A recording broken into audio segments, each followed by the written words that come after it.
السلام علیکم ورحمۃ اللہ وبرکاتہ۔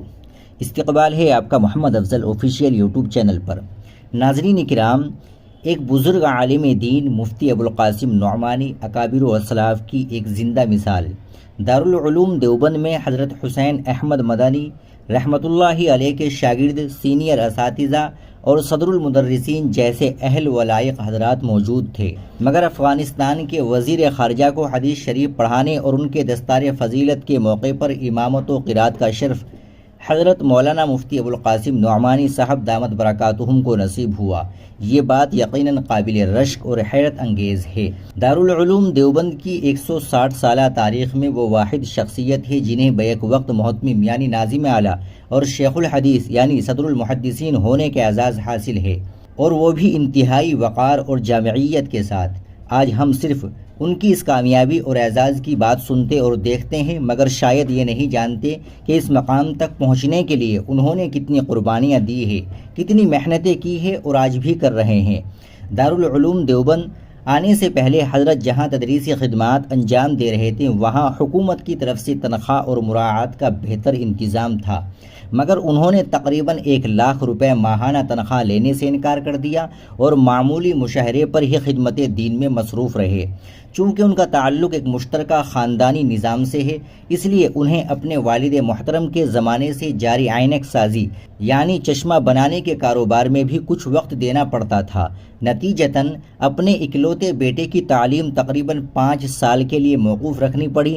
ایک دیندار سمجھدار باپ کے لیے یہ قربانی کتنی سخت ہوگی، اس کا اندازہ ہم شاید نہیں لگا سکتے۔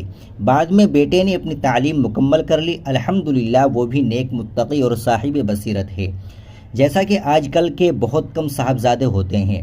تعلیم ختم ہونے کے بعد بیٹے نے بھی کاروبار سنبھال لیا۔ اسی دوران حضرت دارالعلوم دیوبند کے محتمم مقرر ہوئے۔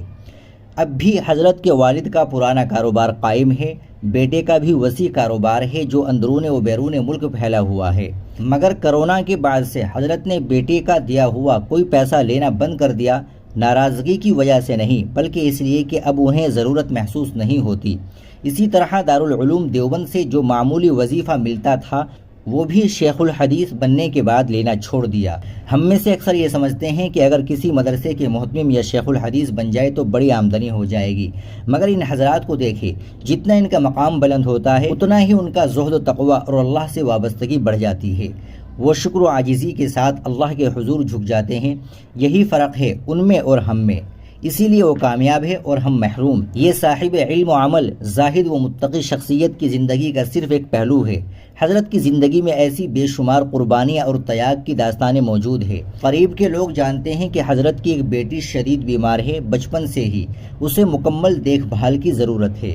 آج بھی حضرت، ان کی اہلیہ اور وہی بیٹی، یہی ان کا چھوٹا پرسکون گھرانہ ہے، قضا و قدر پر راضی، قناعت و اطمینان سے لبریز۔ حضرت فرمایا کرتے ہیں، تم لوگ جو کچھ مجھ میں دیکھتے ہو یہ سب میری اس بیٹی کی خدمت کا فیض ہے، اور یہی ہے حضرت کی کامیابی و برکت کا اصل راز۔ اللہ تعالی حضرت شیخ دامت برکاتہم کو صحت و عافیت کے ساتھ طویل بابرکت عمر عطا فرمائے، آمین یا رب العالمین۔ ناظرین کرام، آپ حضرت کی زندگی کے بارے میں اور حضرت کے تعلق سے کیا کہنا چاہیں گے کمنٹ باکس میں ضرور بتائیں۔ ویڈیو کو لائک اور شیئر ضرور کر دیں، چینل کو بھی سبسکرائب کر لیں۔ السلام علیکم ورحمۃ اللہ وبرکاتہ۔